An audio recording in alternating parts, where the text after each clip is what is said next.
Hey, welcome to the Moto Academy Members Podcast episode 4, where we dive deeper into the world of motocross and the life of the Moto Academy community. This time I'm hosting this podcast. My name is Christian Geloof, and in this episode I have a fascinating discussion with MarkTwoFour.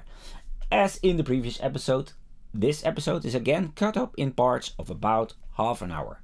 Whether you're a TMA member or just curious about motocross, this podcast could be for you. Sit back, relax, and join us on the journey as we learn more about the life of each of the members. If you like the podcast, please give the thumbs up. Let's get started. This is part 3 of episode 4. Let's go. Okay, welcome, Mark. Thanks for having me. Yeah. Okay, I think the next questions are, we are discussing this already a little bit, so this can go maybe a little bit faster. So how often do you ride, and is it couple to season? I think you already said that this couple to season. Yeah, it's so yeah, generally I'm racing probably twice a month. Yeah. And then I try and kind of fit in like a practice day in between then. So I one think- times practice, one times race, one times practice, one time race. Yeah, that's how I can. Okay. So like, for example, I did a race 3 weeks ago. I think Yeah. it was like my round 1. And then I went practicing last Saturday. Mhm. There's a track that opened up probably only about 10 minutes from where I live, which is really nice. Mhm. And 10 then I'm minutes. racing again this weekend. Perfect. 10 minutes. Yeah, it's really lucky, and they don't open very often. Oh, okay. But yeah, the owner will send a message out to say, "Hey guys, we're opening up today." Oh. But yeah, really nice, because it's quite new. That the soil is like really like Yeah. it's almost like sand in a way. Yeah, but it's not powdery yet. Huh? That is if No, a track it's- is in use for a long time, then the sand is so small, it's so Yeah. fine. Yeah, It's this like, is yeah. like really nice. Yeah. Like a, that you can tell that it hasn't been used because the soil is heavy. it's just yeah, heavy. it's really hard to explain, but it's just like really Yeah, nice and nice. fresh. It sounds weird, but yeah, I really nice. understand what you say. I do understand what you say, because yeah. if a track has been in use, it is good if they would put new soil in and just throw away the top part, because it becomes Yeah. very fine. I don't know. It's like Yeah. it's doing that all the time, so it's getting finer and finer and finer because all the wheels are spinning in there. Yeah, definitely. So yeah. So coupled to this, how does an average ride day look like? So do you put your bike in a van, or how does that work for you? Or in Yeah, a so trailer? I've got a van. Okay. So yeah, we'll load up, and then like I say, a practice day. Yeah. For example, it's nice because you don't have to leave so early in the morning, because they generally don't open until like 9:30, 10 o'clock in the morning. Okay. But yeah, go there. It is already open at 10 o'clock in the morning for practice even? Yeah. So practice tracks will generally open any time between like 9. I think off the top of my head, probably the earliest one is about 9:30. And then they close. I mean, that's early, because I do have a track here on a Sunday that they do a little bit early, because they close at 2 o'clock. It's, I think, also 9:10, something like that they open, but then they're closed at 2 o'clock in the afternoon, because Yeah. they do not want to keep the track open the whole Sunday or something like that. I don't know. But Yeah. all other tracks that I know here in my region, they do not open in the morning. Oh, okay. It's Yeah, these open, but they generally, a lot of them will close at like 3 o'clock in the afternoon. okay. So they don't open like through the night or anything like that. No, okay. Yeah, there's a couple of tracks that sometimes in the summer they might open evening. So like open at say 3 o'clock and then close at say 6:30, 7. 7, yeah. But That's doable. there's one event that one of our tracks hold every year. It's like a special trophy event they do every year, and that's like an evening one. Oh, So wow. that'll start at kind of like 3, 4 o'clock and then go on until sort of 7:30, 8 o'clock, depending on how the racing goes. But is there light then? Not many do that. Yeah, it's generally they've been pretty lucky with the weather. Mm-mm. The problem is when the sun, it's on like a natural hillside. So what's really awkward is when the sun is just like tipping the top of the hill and it's literally blind. You Yeah, can't see if you go anything. against the, yeah, you Yeah. see nothing. Yeah, yeah. And then when it goes down, it gets quite dark quite quick. Yeah, for me, I drove yesterday. Was it yesterday? Yeah, it was yesterday. And my track is open in the afternoon until the evening now because it's summertime now here. Yeah. So I'm allowed to start at 4 o'clock, and I can drive until 7 o'clock. Okay. But realize my 7 o'clock is your 6 o'clock, right? 6. Yeah. So, but I can remember that. Yeah, from let's say for you that is then 5:30 until Yeah. 6. Yeah, that is if I drive against the sun. Yeah, at some points in the Yeah. track, yeah, you cannot see if there's a bump or whatever. So yeah, you have to Yeah. be It's very just, careful. yeah, where we raced at round 1, it's in like a valley. Hmm. So you kind of, there's a lot of hills you go down out the other side, and Yeah, there until you're in the summer, it's kind of up until like sort of maybe March time. The sun is a really awkward angle, and the last race, the last race of that event, coming down those hills, it was bright sunshine and then it was dark, and it was, it takes your eyes like yeah, of a few course. Yeah, seconds to adjust, and yeah, it's exactly. it's just weird. Like, and you do what, like I wear like a smoked lens, Oh yeah, and it didn't do anything. It's just, you ah, just yeah. got to kind of get on with it. It But is it's, the brightness difference that you have, and you can put a lens in, but what is it yeah, going to do? It's still a linear yeah, filter, so yeah, your eyes definitely. have But to adjust, and it takes time. yeah, for sure. Okay. But yeah, like Uh, like I say, typical ride day, practice days are better because you don't override so much. It's a bit more relaxed. And, yeah, yeah, yeah. uh, but yeah, Okay.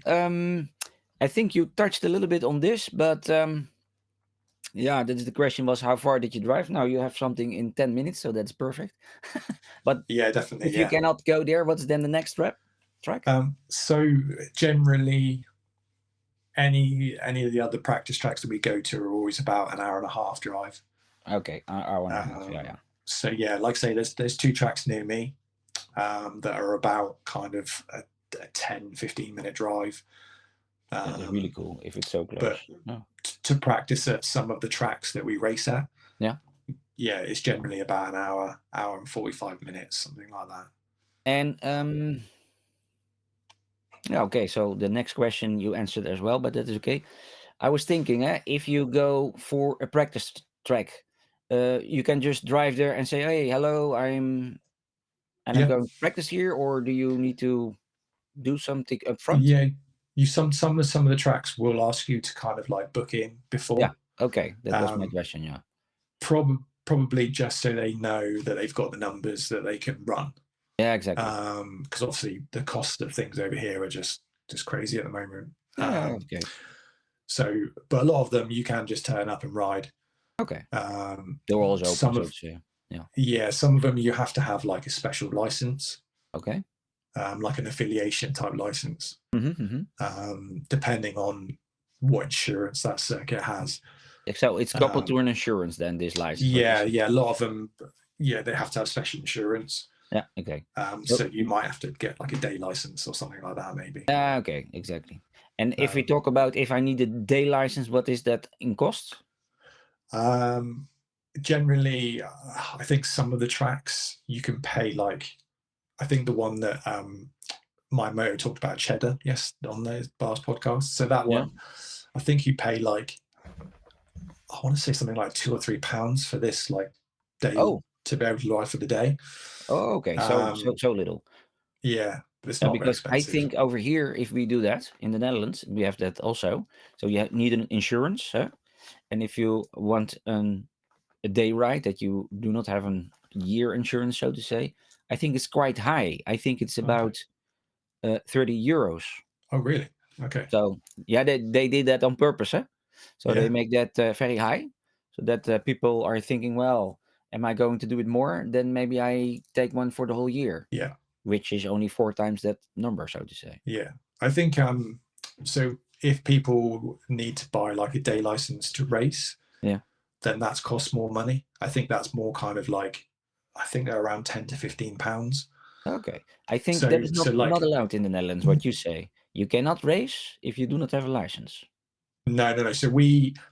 You can't race without a license. You Oh. have to either have your like yearly one or Hmm. you pay one for the day, which is like £10 to £15. But like you say, it's more cost effective to buy one for the whole year. Hmm. But I guess if you're someone that doesn't race very much, Yeah, yeah, exactly. then £10 a time, £15 a time isn't too bad. Okay. Yeah, that is the case. But I if I refer to any races that I've been, I did not do so many, but all people need to have a racing license, and that is Yeah. a racing license for the whole year. Okay. Yeah, that doesn't exist per day. Doesn't yeah, Oh, okay. Yeah. simply is not there. And in the Netherlands, it is only, let's say, there are only two. Um, I don't know how to call them, insurance companies that doing that, but they're, Okay. yeah, all into the motors only, so to say. So you're either with this one or with that one, and Yeah. almost every track allows both of them. Yeah.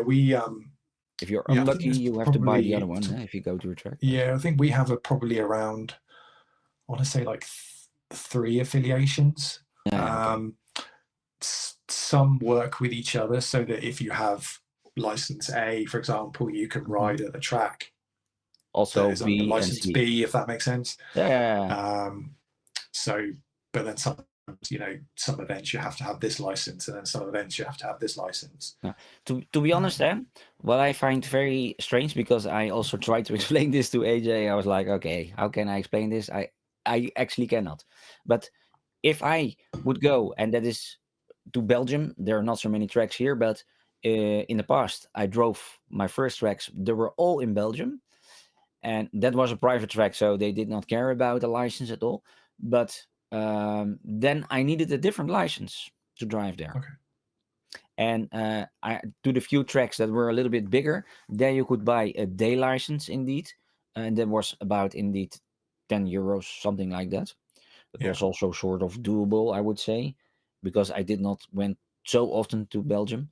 But in Belgium, there are almost no tracks anymore, and all the Belgium guys they now come to the Netherlands because we still have some tracks here. Okay. I think I've heard a few of the GP riders say about that.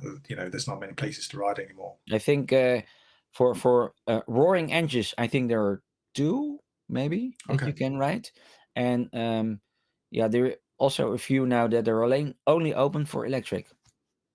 Right. Okay. So they do not allow, yeah, the roaring Yeah. sound And then anymore. I think it'll eventually all go that way, won't it? I think It's it's inevitable, I would say. yeah. Yeah. Definitely. It's Um, so I think you answered this a little bit as well. So let's not go into that. I rather go in this one. What makes a perfect ride day for you? A number um, one in race, or a training that you did? Oh, I had the perfect feeling when going around. yeah. I think I find at the moment I get more enjoyment from practice than a race day. Okay. I Why? think purely because when I'm racing, I tend to like put a lot of pressure on myself, Mhm. and I was like, oh, I've got to be in this position. I've got to do this, and I And think then can you tell me that why that is in you? Because I I do not don't. have that at all. But Yeah, I I I mean, don't know. AJ is also talking about it. The pressure Yeah, that you put on yourself, and you make your life miserable at that moment. In fact, because you make yourself go weird and anxious, whatever, or I don't know how to call it. yeah, But why? What do you have to yeah. prove I'm not. to who? Huh? Yeah, I don't know really.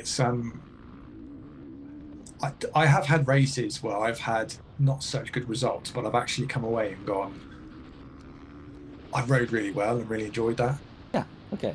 Um, so yeah, I think it's in you. I've got to get in that, and that's something I've been trying to get into myself probably over the last 18 months. Is like, just do what you do, stop putting pressure on yourself, and just ride. Because like what you would do on a practice day, I can ride for 25 minutes on a practice day, no arm pump, no nothing, enjoy it. Mm-hmm.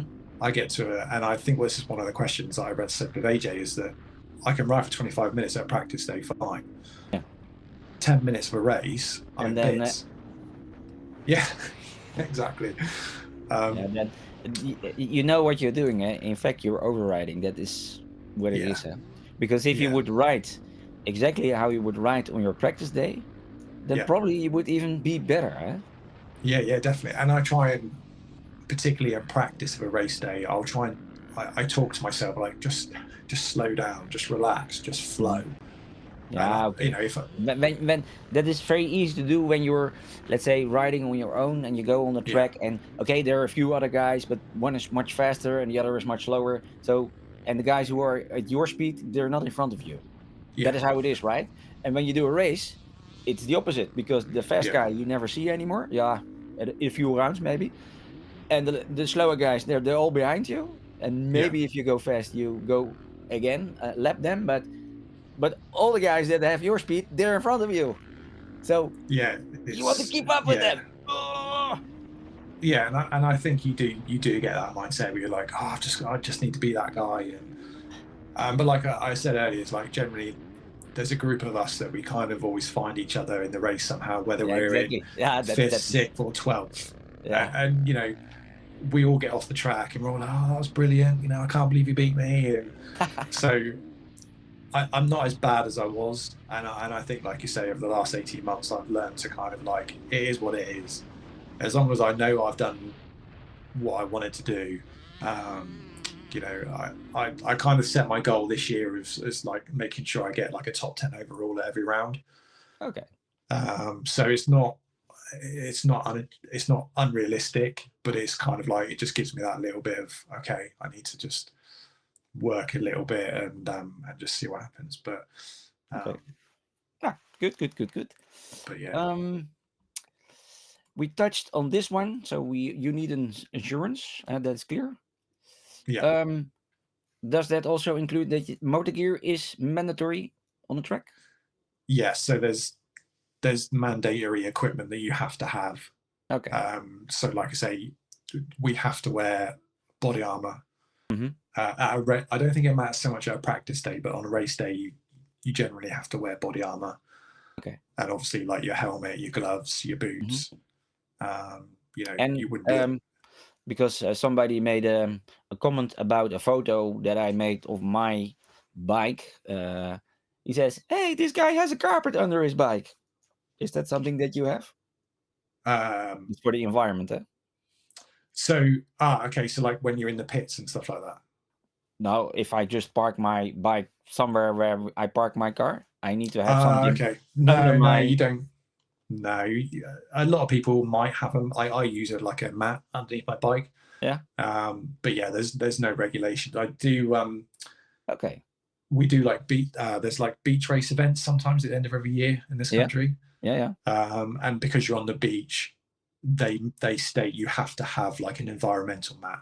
Yeah, exactly. Because of like oil spillage. But yeah, exactly. At general motocrosses, you don't have to worry about anything. Okay. So that's not there yet. But I can remember when I started motocross, I need to get it. On the track, forget it. Yeah. They would ask you, do you have one? No? Then you buy one here. That is how it was. Yeah. Yeah, no, we don't have any kind of strict guidelines like that as such.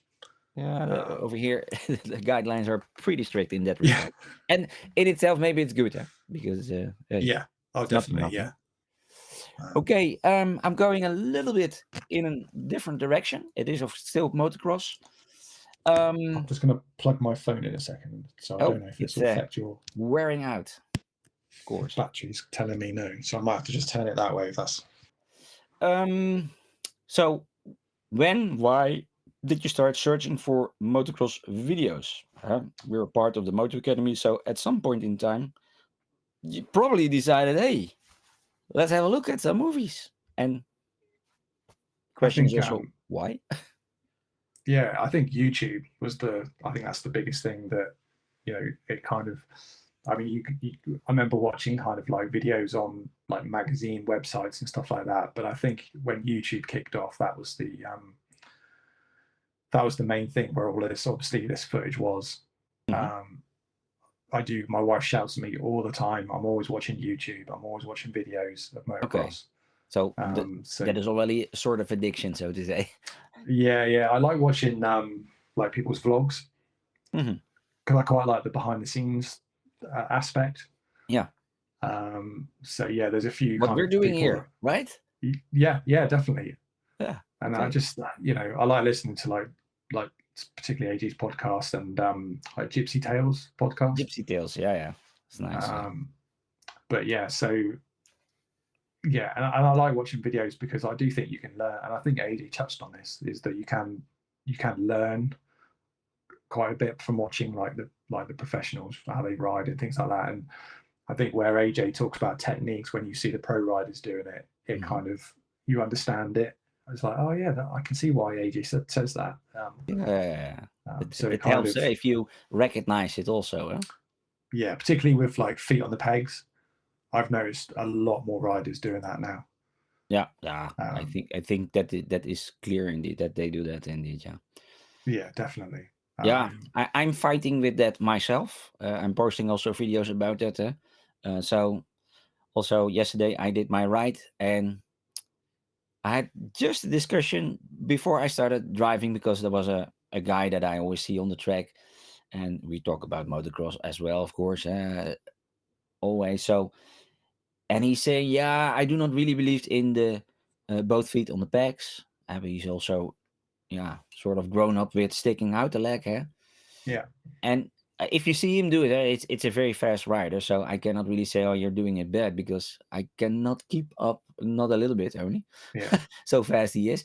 But yeah, and I said to him, well, I started doing it because AJ just wrote it down last year saying, okay, this is the challenge, let's do this. yeah, And what I did notice, and that is for me the plus thing, and that's why I started focusing on it yesterday again because I sort of let it go in the beginning of the year. Just get the feel again and then later on start focusing on stuff. Immediately, what I noticed is that when I started focusing on keeping both feet on, I also was able to much more easily push weight on both the yeah, pegs and especially the outside peg because I have the tension to sit down and then pull out the leg, but then hang into the yeah, motorcycle in the corner. And that is, of course, you put all your weight on your ass instead of on your feet.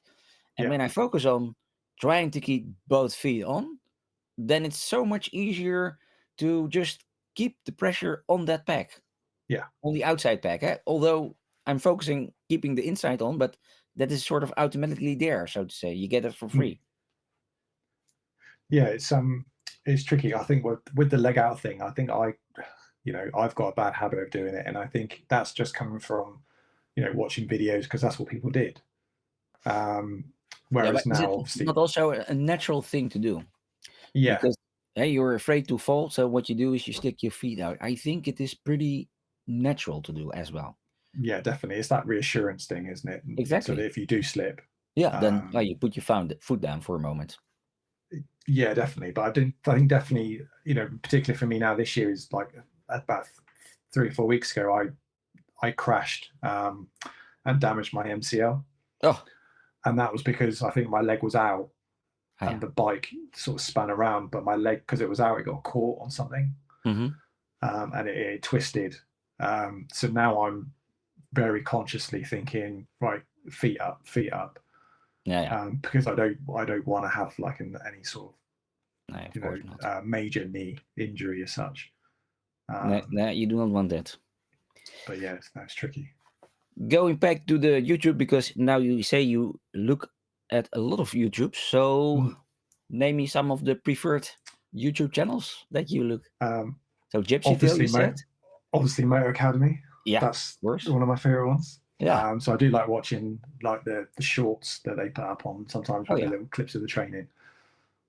So that's Yeah, of quite the handy. training, you say. Oh, yeah. Yeah, so where they do kind of like it's not so much like a 10-15 minute video. It's just literally like a minute of one of their coaches instructing someone. Just a nice cut where you see Yeah, where AJ explains a few things to a person, or where he's correcting maybe a person on his bike, or etc. Stuff yeah, like that. yeah. And you see a lot of that on kind of like social media as well, like Hmm. like Instagram and that, where he does like those short videos. Hmm. So that's really good as like a really quick general reminder of like, you should be doing it like this, you should be doing it like this. Okay. But yeah, aside from that, I like watching, like, although I've said about the vlogs is where it's a team vlog and that you see more behind the scenes of the training. Hmm. So I've been watching like the Club MX Club MX. vlogs. Yeah. Yeah. So they start a lot of their vlogs where the guys are training at the tracks, and they've got a guy there that's coaching them, saying you should be doing this, you should be doing this. Hmm. And I'm hearing a lot of echoing from what he's saying to what AJ is saying.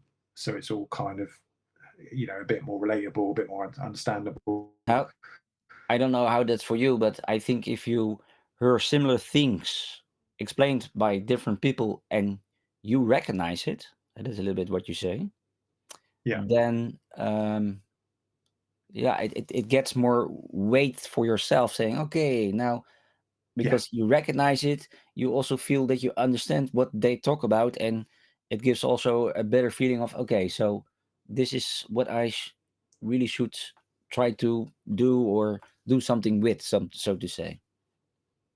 At least that yeah, is for me. yeah. I mean, we talk about the feet on the pegs thing. I was watching one of the videos today, and he was talking about a particular rider that he had a really bad habit of like stamping his inside foot down Hmm. on the corners. Yeah. And what he was saying is, as he's doing that, it's knocking his body off to one side, so he's losing his balance. Yeah, yeah, because of his Um, foot depth. and I So was like, oh, okay, that makes sense. yeah. So, but yeah, there's a lot of things that the Motor Academy are highlighting where we are now seeing other riders do it, which is Yeah, exactly. reassuring. Yeah. Okay.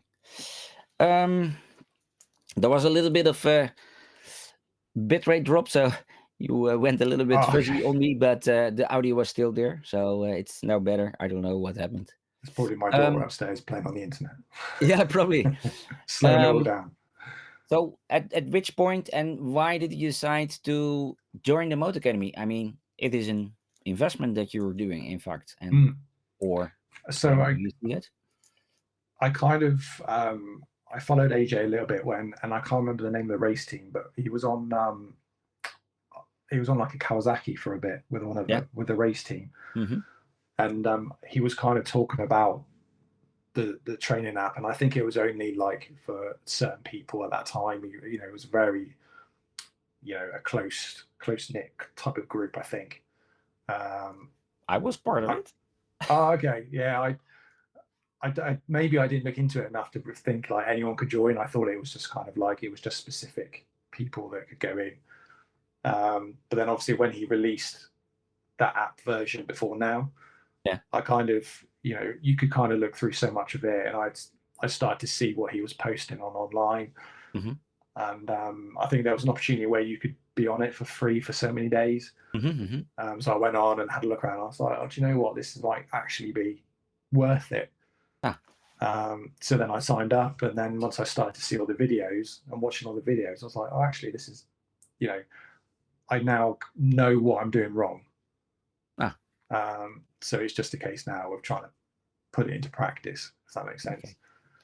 Um, Do so you yeah, often post videos of yourself, by the way? I didn't at the start. I would think I was a little bit kind of shy from doing it. Hmm. Um, I think everybody. So I yeah, think but I that's also think, good that we discussed that. yeah, So and where's the transition that you say, okay, now it's okay to post something? I just think just getting that confident and sort of getting to know everyone within the app a little bit more. Yeah.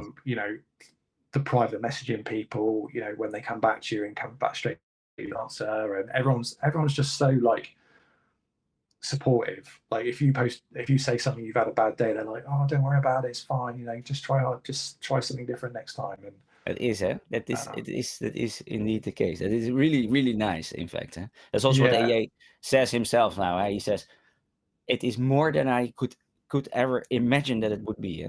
yeah, yeah, definitely. And I think probably what hit home with me is the first time I might have, I was looking through the app and it was like AJ put videos up saying, "I'll send me a message, I'll reply," and I'm like a little bit. I was like, "Oh yeah, he's not going to reply to us. We're just little people." And so I sent him a message about something, and I think within a day he wrote back, "Hey," he sent a video, and he was like, "Oh, hey Mark, how you doing?" And I was like, oh, "Okay, this One on is one, this eh? is That's nice, eh? yeah, like this is Yeah. really good." And then I sent another message to thought, oh, maybe it was a one-off. No, he replied to that message and was like, "Yeah, yeah, I think if you need to do this, you need to do that." And I was Nice, like, eh? and then other people started messaging me, and I was like, "This is actually really good. this is Really good. working." And We then can talk obviously, yeah, about our favorite topic all the time, eh? yeah, and there's never, there's always someone there that will help you, if that makes sense. Yeah, yeah, I think so too. That everybody's willing to help each other or give some feedback, etc. Yeah, yeah, definitely. For myself, I noticed that I'm more struggling a little bit with time myself. So finding time to really go over all the posts. That's Yeah, also last a person. There was a question like, so how much percent are you able to follow? Because in the beginning there were not so many people. Yeah, you could follow every post because you had time for that. But now, yeah. it's sometimes after a weekend you have so many posts. You're like, oh my gosh, I'm busy for an hour on my phone. Yeah, it's difficult, isn't it? Because I think AJ said something back along about like trying not to spend like too much time on your phone. Um, and then but there's so much in the app now. They've made it so good. Yeah, You could spend hours yeah, in there looking at easily, videos and easily. um, If you like the podcast, please give the thumbs up.